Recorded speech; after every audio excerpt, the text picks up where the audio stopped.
365 দিন, বছরের পর বছর, দিনের পর দিন যারা নামাজ পড়েন না, এই বয়স্ক বাবা, মাঝ বয়সী 30 বছর ধরে সুদ খান যারা, কিস্তি নেন, 40 বছর ধরে যারা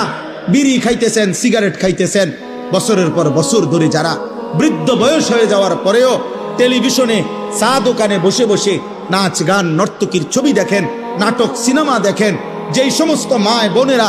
20 বছর 30 বছর ধরে বেপর্দা চলতেছে, কথায় কথায় বছরের পর বছর গালি দিচ্ছেন, হারাম রোজগার করছেন, 2 নম্বরই উপার্জন করেন, ওজনে কম দেন, 2 নম্বরই ব্যবসা করেন, এই নাফরমান যদি আল্লাহর কোনোদিন না ফিরায়,